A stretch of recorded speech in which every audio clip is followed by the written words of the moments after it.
Why do some people walk into a room and instantly command respect without ever raising their voice, without ever bragging, without even trying? And why do others, no matter how hard they strain, come across as desperate, hollow, or invisible? What is this subtle power that makes one human being appear magnetic and another seem irrelevant? Philosophers have wrestled with this question for centuries. Marcus Aurelius noted that true greatness is never proclaimed by the individual, but recognized by others. Nietzsche reminded us that the will to power is not simply domination, but the capacity to shape meaning itself. Jung argued that the unconscious carries signals more potent than the words we craft. All these thinkers circle around the same mystery: the essence of authentic presence. Today, the world is drowning in performance. Instagram influencers, political candidates, and corporate executives rehearse their smiles, their postures, their words, yet something always leaks through. The eyes betray the soul, a counterfeit signal. The feigned warmth, the forced competence, eventually collapses under the weight of its own pretense. People sense it, even if they cannot articulate why. What remains magnetic, then, are not performances but signals. And these signals are older than history itself. They are written into our nervous systems, carved by the chisel of evolution. Competence, warmth, calmness under pressure. These were the traits our ancestors needed to survive in tribes, to protect their children, to lead others through storms and famines. Evolution taught us to notice them, and to recoil when someone pretended. To be the prize is not arrogance. It is not walking into a room and announcing one's superiority. Rather, it is the quiet signal that radiates, "I do not need to chase approval, because my value is evident in my being, not in my performance." It is the opposite of begging for validation. It is dignity. It is competence tempered by warmth. Consider two leaders from history. Julius Caesar, who entered Rome not with bluster, but with the calm certainty of a man who already owned the allegiance of his soldiers. His very silence was louder than the shouts of his enemies. Or Nelson Mandela, who walked out of prison after 27 years, not bitter or broken, but radiating the warmth of forgiveness alongside the steel of competence. Both men, separated by centuries, carried the same signal: authentic power. Now think of our modern world: politicians who overpromise but crumble under scrutiny, influencers who broadcast confidence but collapse when the spotlight fades, corporations that preach values but act in contradiction to them. These are counterfeit signals, and the human mind, sharpened by millennia of survival, detects the fraud. In the chapters ahead, we will explore these evolutionary signals in depth. We will ask, what are the honest cues that elevate a person's status without fakery? How does the formula of competence plus warmth create magnetism? Why do some people remain unforgettable, while others vanish into the noise? And, most importantly, how can you embody these signals without becoming manipulative, without losing your integrity, without faking what cannot be faked? To be the prize is not to play the game harder, it is to flip the script, to stop performing for attention and instead radiate signals so ancient, so authentic, that attention is drawn to you without effort. This is not trickery, it is not dark magic, it is the rediscovery of the oldest human truth, that power flows most strongly through those who need not prove it. And so, let us begin. Imagine a village thousands of years ago. The sky is turning black with storm clouds. A river that once fed the tribe is now swelling, threatening to sweep away homes and crops. The people gather in fear, each looking at the other, unsure of what to do. Then one man steps forward. He does not panic, he does not scream. He begins to tie ropes, to organize others, to give orders calmly but firmly. By nightfall, the tribe has built a barrier strong enough to withstand the flood. That man has just signaled competence. And from that day forward, his words carry more weight, his presence carries more gravity. Why? Because in the crucible of survival, people learn to recognize the signal of someone who knows what they are doing.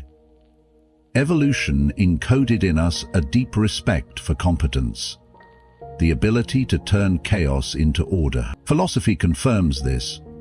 Aristotle, in his Nicomachean Ethics, argued that excellence is not a single act but a habit. Competence, therefore, is not displayed once, but woven into the fabric of how someone consistently acts. Nietzsche too recognized that strength is not in mere bravado, but in the disciplined shaping of one's own instincts into mastery. In our modern lives, the signal of competence is everywhere. Consider the pilot who calmly lands a plane after engine failure, the surgeon who performs a complex procedure with steady hands, or in a more ordinary sense, the colleague who, in the middle of a crisis at work, becomes the anchor while others panic. These moments are signals, honest, evolutionary cues that trigger trust. And yet, competence alone can be dangerous if not paired with something else. We all know the cold professional who intimidates but does not inspire, the brilliant executive who achieves results but leaves wreckage in human relationships. Competence without warmth can create fear but not loyalty.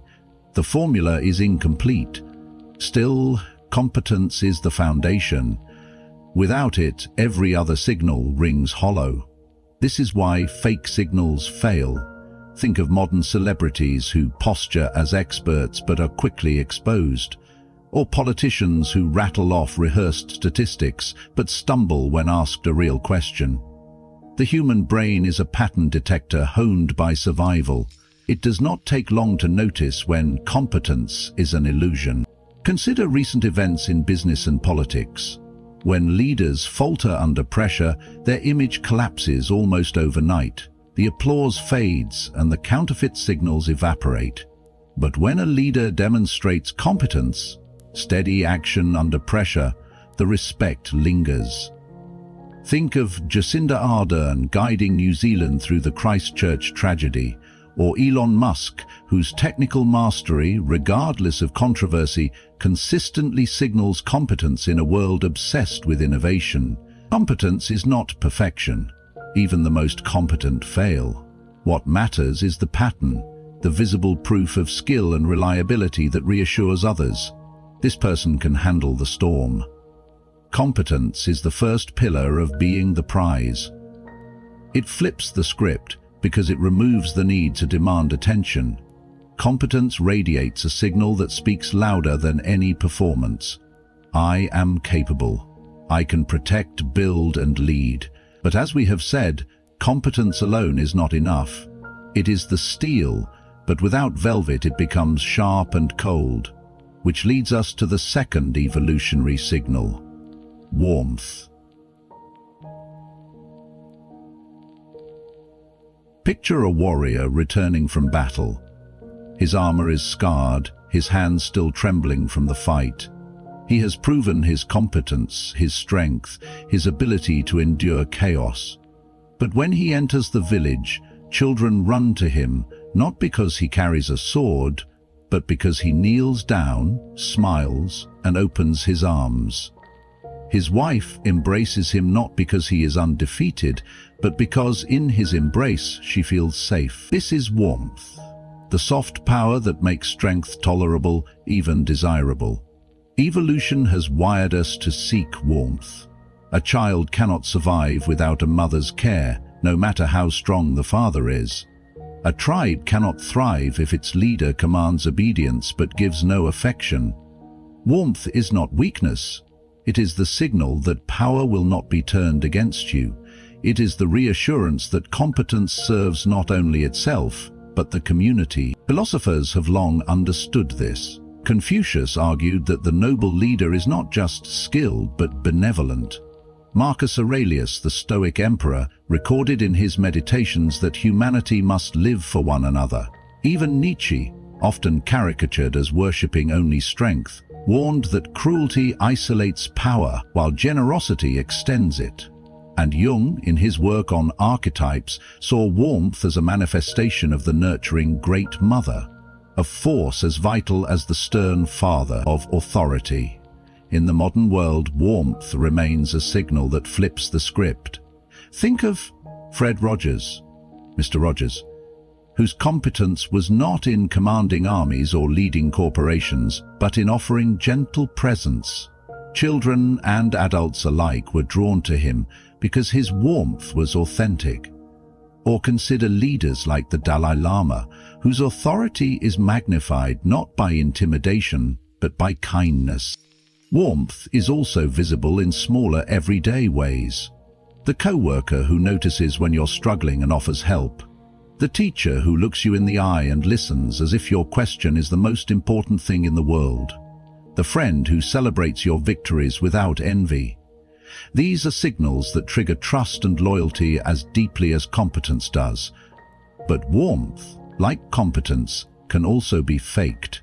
Smiles that do not reach the eyes, compliments drenched in calculation, hugs that feel rehearsed. The human brain detects these false signals quickly. Warmth that is counterfeit feels manipulative, and when manipulation is exposed, it breeds not trust, but resentment. This is why the true formula of magnetism, competence plus warmth, is so rare and so powerful. Alone, competence can intimidate. Alone, warmth can inspire affection but not respect. But together, they create the sense of someone who is both able and safe, powerful and benevolent. This is the signal evolution trained us to seek in leaders, partners, and friends. Think of modern figures who embody both. Nelson Mandela combined competence, the strength to endure prison and guide a fractured nation, with warmth, the forgiveness to embrace former enemies. Oprah Winfrey radiates competence in building a media empire, but also warmth in her conversations that make people feel seen. The result is an enduring magnetism that no amount of performance could manufacture. Warmth is not about being endlessly agreeable. It is about signaling that one's power is not predatory. It is the invisible aura that whispers, "You are safe with me. My strength does not diminish you, it protects you."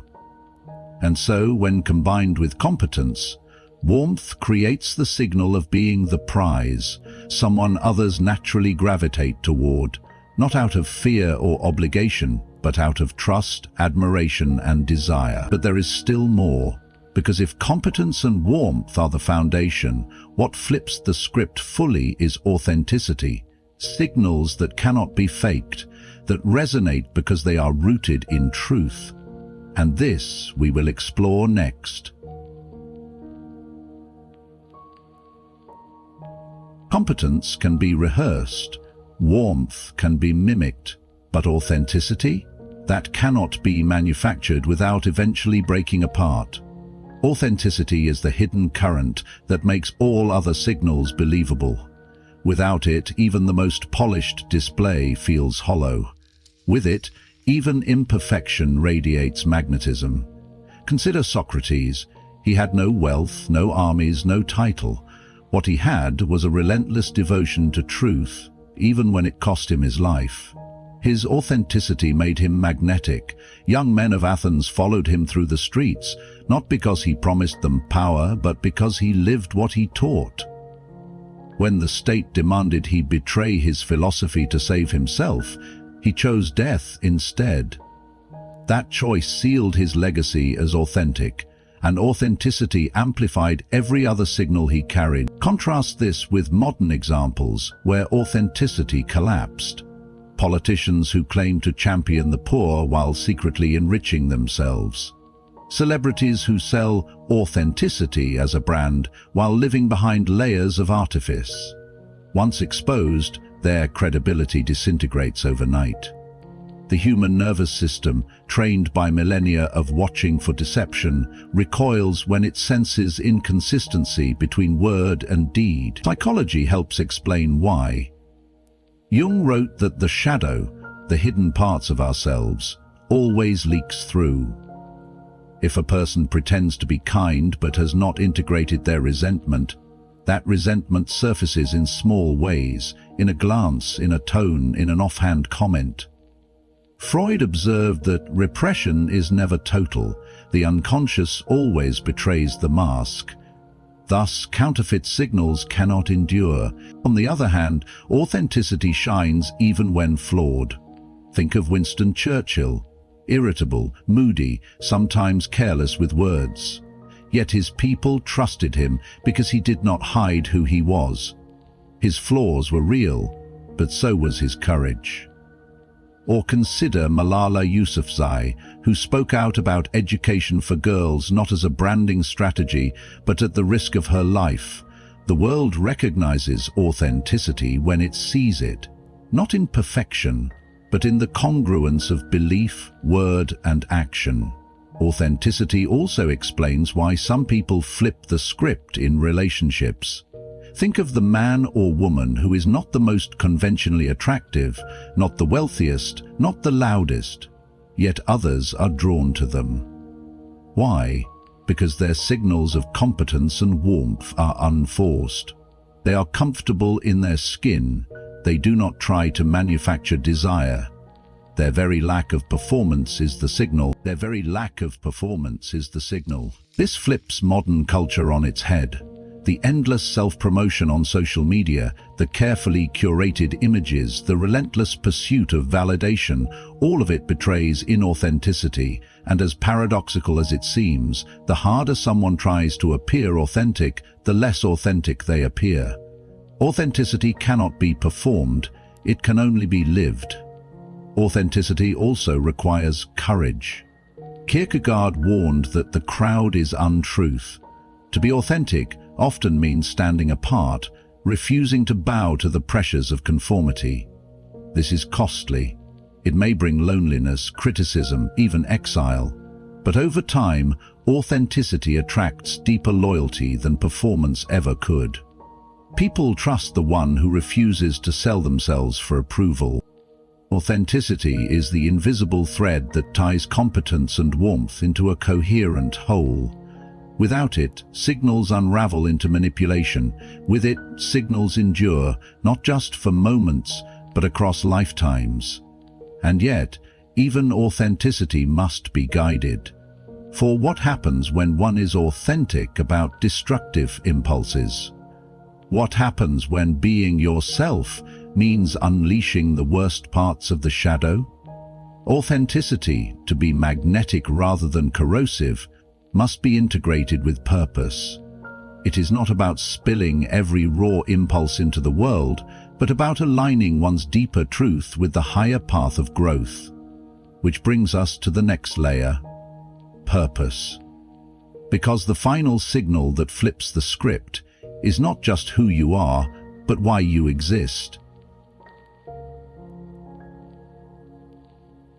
Competence can steady the ship. Warmth can reassure the crew. Authenticity can convince them the captain is real. But purpose? Purpose points the ship toward a horizon that others want to reach. Without purpose, signals attract attention but not allegiance. With purpose, signals create movements that outlive the individual. Purpose is not a slogan. It is not the glossy mission statement hung on a wall or a hashtag repeated for applause. Purpose is the deep signal that one's life is tethered to something greater than oneself, and evolution has trained us to respond to it. Tribes followed not merely the strongest or the kindest, but those who gave meaning to survival itself. A leader with purpose could turn hunger into hope, danger into destiny. Philosophers understood this. Nietzsche wrote of the will to power not as mere domination, but as the creative force that gives shape to existence. Viktor Frankl, forged in the crucible of concentration camps, observed that humans can endure almost any how if they have a why. Purpose then is not ornamental.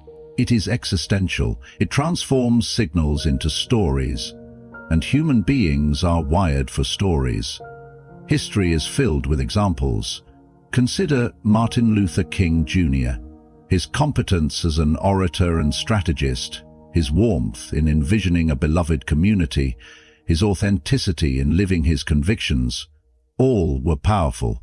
But what drew millions was his purpose, a vision of justice that transcended his own life.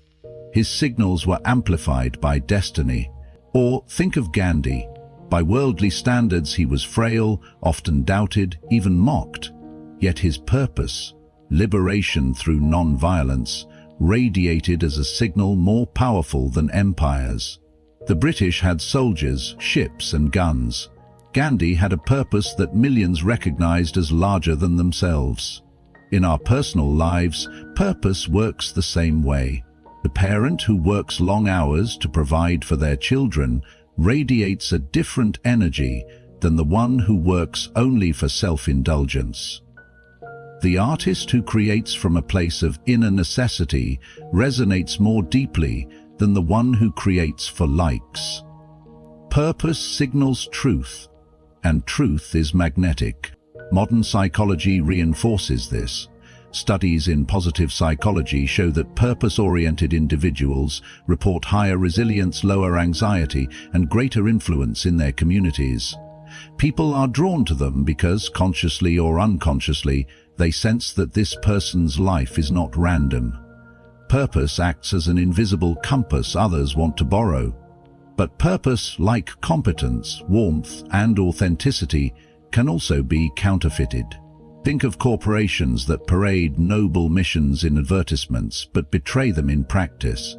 The discrepancy breeds cynicism, or politicians who claim to serve the people while serving themselves.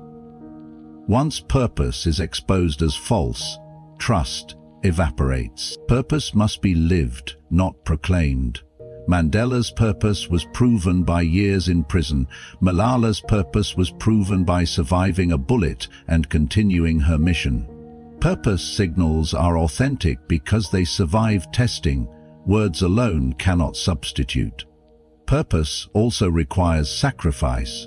Kierkegaard called it the knight of faith, one who gives up worldly approval for a higher calling.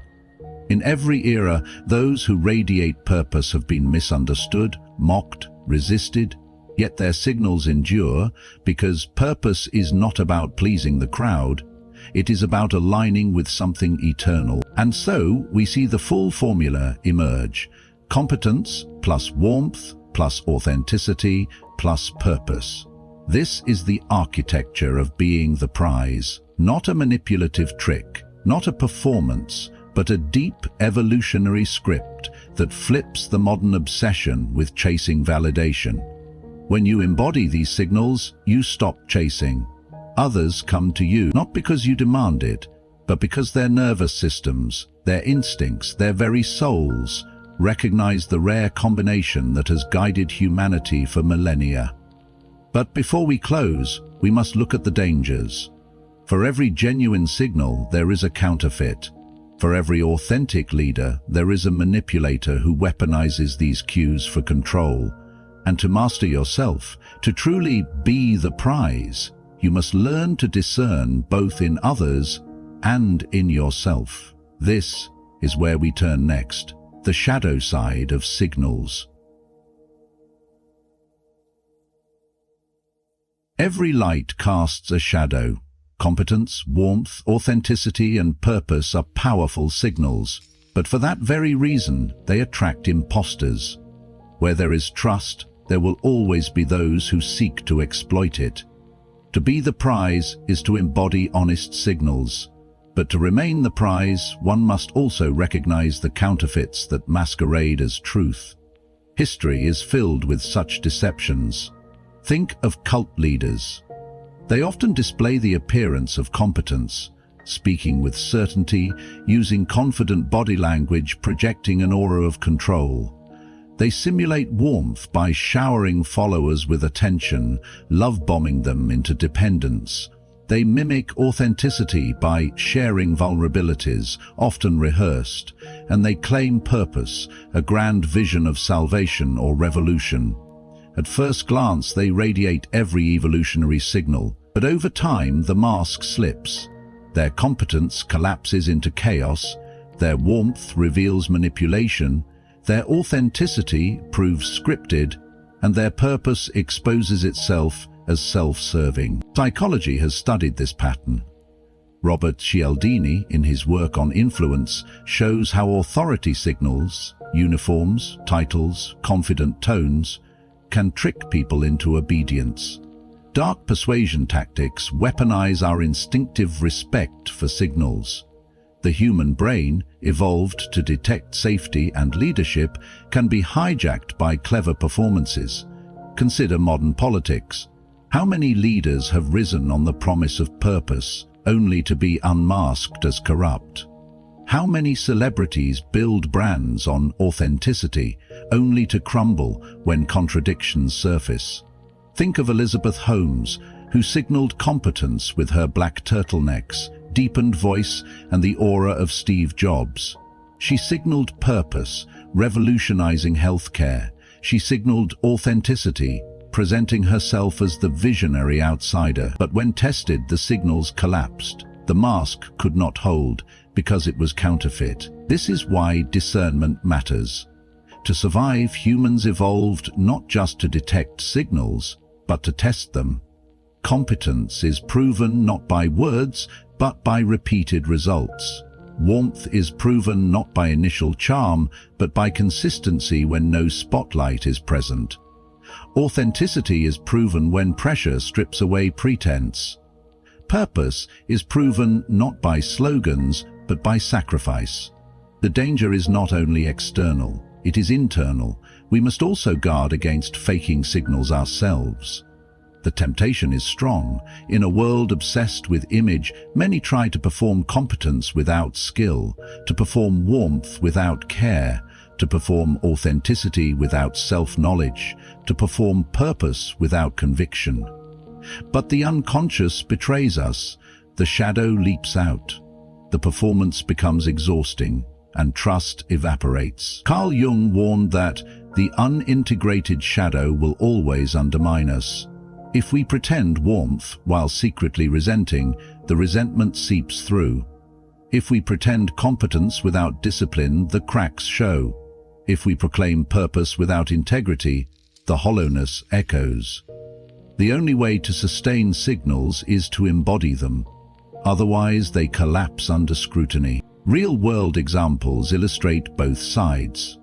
Think of leaders like Angela Merkel, whose competence was tested through crises, whose warmth was understated but steady, whose authenticity showed in her unpretentious style, whose purpose was service.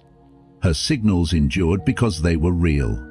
Contrast this with countless public figures who rose on false charisma and fell as frauds.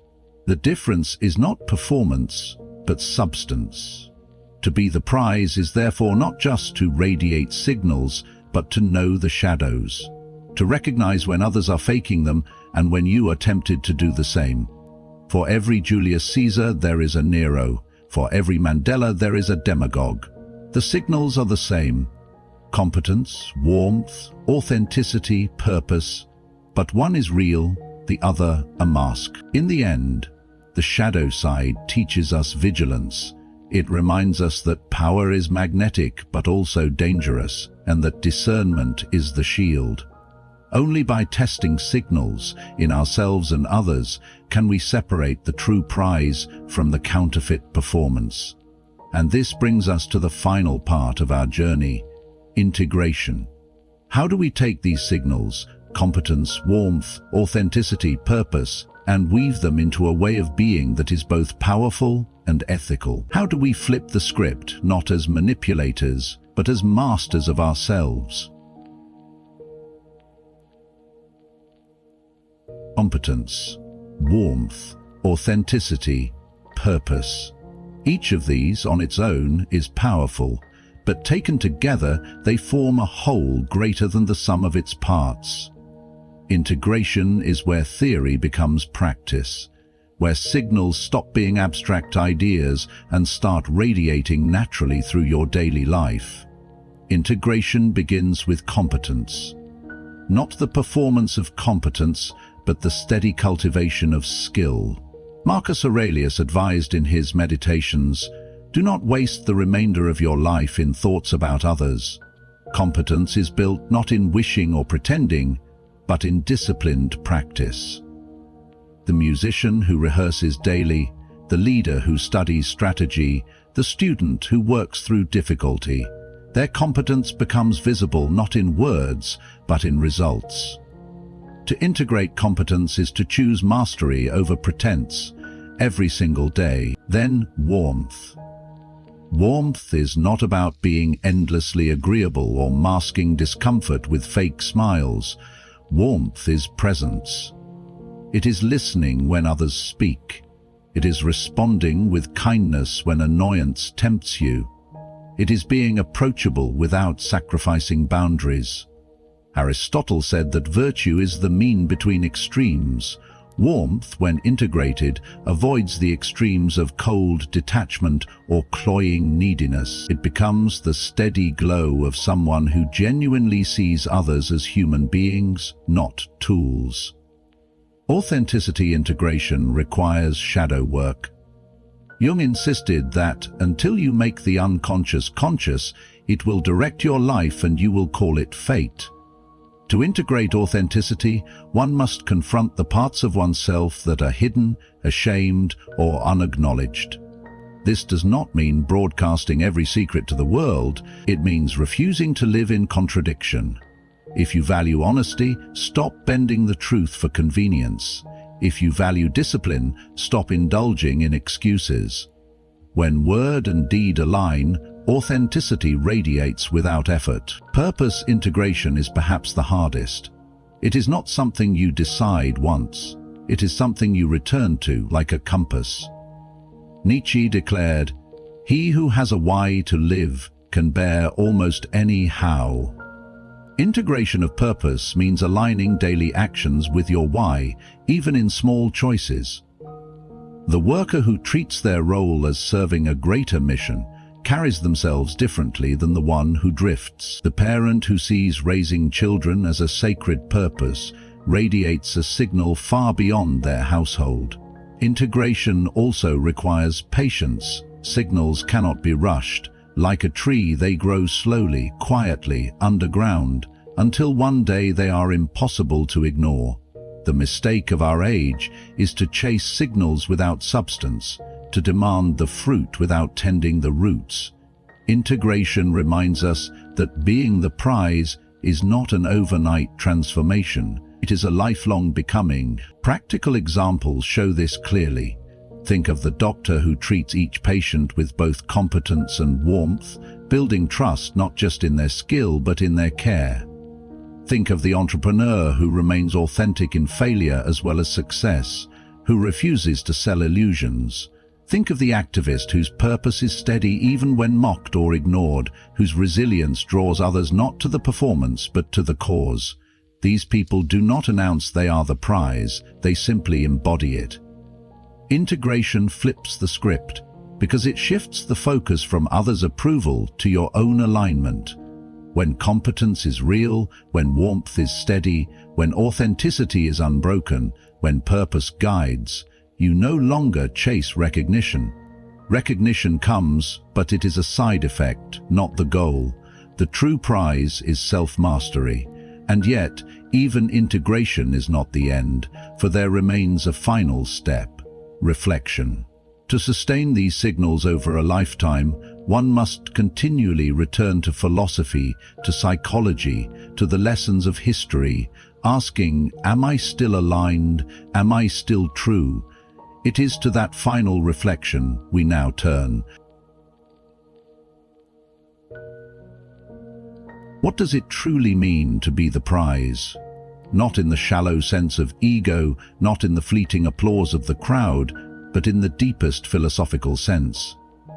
To be the prize is to live in such a way that your very existence radiates signals of value, signals so ancient and authentic that they resonate in others without effort. The world teaches us to chase status, chase approval, chase love. But philosophy, psychology, and history whisper a different truth, that the most magnetic souls are those who cease to chase. They do not bend themselves into performance. They do not scramble for validation. They embody competence, warmth, authenticity, and purpose. And in doing so, they flip the script. Marcus Aurelius reminded himself daily, do not waste what remains of your life in imagining what others say or think of you. Jung taught that to ignore the shadow is to live in falsehood, but to integrate it is to become whole. Nietzsche declared that the greatest individuals are those who create values, not those who imitate them. Sartre insisted that existence precedes essence, and therefore we are free and responsible to craft a life of integrity. These voices echo across time, pointing to the same horizon. Mastery of self is the path to radiating true signals. Consider again the examples we have explored. Caesar's calm command, Mandela's forgiving strength, Malala's courageous authenticity, Gandhi's relentless purpose. None of them begged for recognition, they radiated it. Their signals endured storms, imprisonment, bullets, ridicule, yet they remained. And because they remained, others followed. In your own life, the challenge is the same. To be competent not for applause, but because mastery steadies your soul. To be warm not for manipulation, but because kindness aligns with truth. To be authentic not for branding, but because the shadow cannot be denied. To live with purpose not for ambition, but because without a why, every how dissolves into dust. The counterfeit will always surround you. Influencers selling curated authenticity, leaders brandishing borrowed purpose, colleagues pretending warmth, competitors projecting hollow competence. But the nervous system, yours and everyone else's, detects the difference. The real endures. The false fades. So the question is not, how do I get others to see me as the prize? The prize is not something external, granted by the crowd. The prize is internal, the alignment of your being with competence, warmth, authenticity, and purpose. When that alignment exists, others sense it. They cannot help it. They are wired to, and so in the end, the script is flipped. No longer are you the seeker chasing recognition. You become the center. You become the magnet. You become the prize. Not because you declared it, but because your signals revealed it. Now ask yourself, as the philosophers would demand, where am I cultivating competence? Where am I embodying warmth? Where am I aligned with authenticity? Where am I guided by purpose? And if any of these are lacking, do not despair. Begin the work, quietly, steadily, honestly. For signals, once embodied, cannot be hidden. They radiate through posture, tone, choice, silence. They shape how others respond before a word is spoken. To be the prize is not to conquer the world, it is to conquer the self, and in that conquest the world responds,